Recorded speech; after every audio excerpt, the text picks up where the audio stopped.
गंजाम थाना अंतर्गत तेलुगु नुआगां ग्राम गतकाली राति रे 2 जन को आक्रमण घटना रे गंजाम थाना पुलिस 5 जन अभियुक्त को गिरफ्त कर 3 जन नाबालक रही सूचना मिली। एने आज छत्रपुर एसडीपीओ चंदन कुमार घड़े एक सांबादिक सम्मेलन रे सूचना देइछंती। नहीं सेटा गोटे छोट छुआ को नहीं आमर जे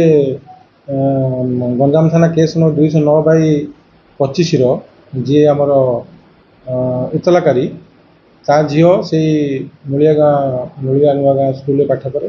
आउ गोटे झीटी भी से पाठ पढ़े भितर परस्पर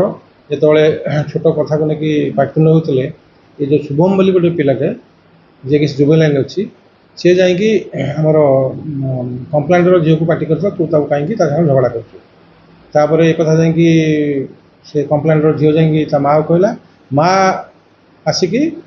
शुभम पार्टी कला तू कहीं मो झील को बाड़ेलु परस्पर भितर झगड़ा है ठेलापला है सब्सिक्वेंटली भितर परस्पर आमिकेबल सेटलमेंट होगला। सेटलमेंट होगला सी जो ये डाकिला घर को जावाई आमर कंप्लेंट जी आमर अच्छी रिंकी बेहरा से जन को डाकिला भीम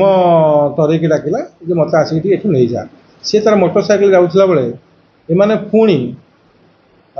जी आमर शुभम जे बेहरा अच्छी सी ता सहित आउ 4 जन पिला आसिक बाटर जगिकी रिंकी आमर भीम को बाड़े बाड़ला से इंजोर्ड है आम पाक सागे रिपोर्ट अच्छी काती आमर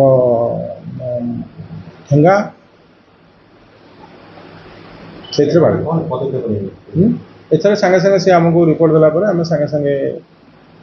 जो 5 जन जो मैंने संपुक्त अच्छा से सागे सागे गिरफ्त कर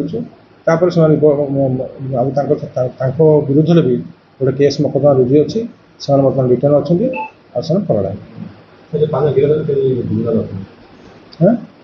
जन 3 जन अच्छा जुवेनाइल अच्छा